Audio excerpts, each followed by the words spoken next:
একজন কৃষকের আয় কোটি টাকা। এক সময়ের বেকার যুবক সজল আহমেদের কাছে ছিল না কানাকড়িও। সেই যুবক এখন কোটি টাকার মালিক। প্রতি বছর আমাদের মালটা আপনার কোটি টাকার উপরে বিক্রি হয়। আপনার বিভিন্ন রকমের মালটা আছে আমাদের কাছে।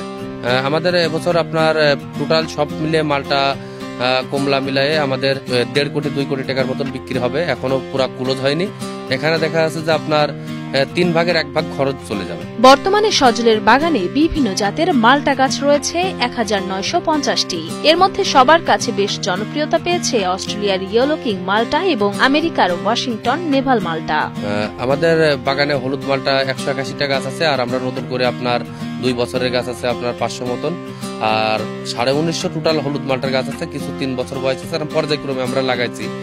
তা হলুদ মালটাটা আপনার বাণিজ্যিক সম্ভাবনা খুবই ভালো।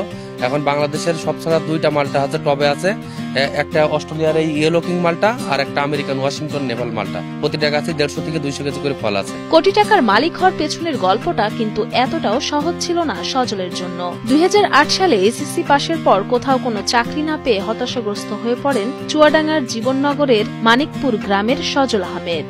এক পর্যায়ে অন্য এক ফল চাষির ফল বাগান দেখে 2009 সালে মাত্র 7 বিঘা বাগানে রোপণ করেন বড়ই ও পেয়ারার চারা। সে সময় নানান বাধার সম্মুখীন হন তিনি। তারপরও সব বাধাকে উপেক্ষা করে চলতে থাকে তার অবিরাম চেষ্টা। এক পর্যায়ে ভালো মুনাফা অর্জন করায় বাড়তে থাকে তার বাগানের পরিধি। বিভিন্ন ফলের সমাহারে এখন সজলের বাগানের পরিধি 140 বিঘা। আপনার 9 সালে 7 বিঘা দিয়ে শুরু করছিলাম। 10 সালে গিয়ে আরো 15 বিঘা জমি নিয়েছিলাম। তারপরের বছর গিয়ে আরো 10 বিঘা নিয়েছি।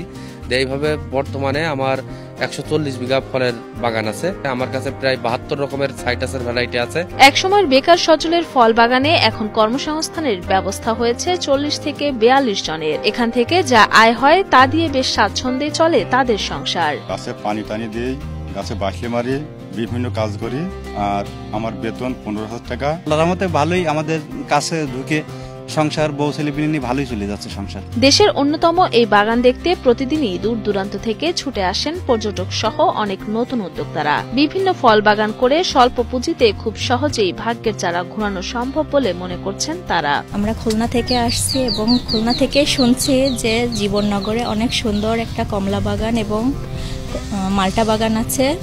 এখানে আমরা আসছি, এসে ঘুরে দেখছি অনেক সুন্দর পরিবেশ এবং কমলা আমরা খেয়েছি। কমলার বাগান আছে, এই মালটাগুলো খেতে অনেক সুস্বাদু মিষ্টি। বর্তমানে এলাকায় বেকার যুবকদের কাছে এক অনুকরণীয় নাম সজল আহমেদ। অনেকেই আগ্রহী হচ্ছেন ফল চাষে। বাগান করার জন্য নিচ্ছেন নানান পরামর্শ, আবার অনেকে চারাও নিচ্ছেন এ বাগান থেকে। বিদেশি ফলের আমদানি নির্ভরতা কমাতে সম্ভাবনাময় এই মালটা ও কমলা চাষে নতুন উদ্যোক্তাদের কৃষি বিভাগ সব ধরনের সহযোগিতা করবে বলে জানান চুয়াডাঙ্গা জেলার কৃষি সম্প্রসারণ অধিদপ্তরের উপপরিচালক মাসুদুর রহমান। কৃষক ভাইরা যদি এই মালটাটাকে একটু সম্প্রসারণ করতে চায়, কৃষি সম্প্রসারণ অধিদপ্তরের সহযোগিতা নিতে পারে। আমরা তাদেরকে বিভিন্নভাবে কাউকে প্রদর্শনী, কাউকে পরামর্শ দিয়ে সহযোগিতা করছি।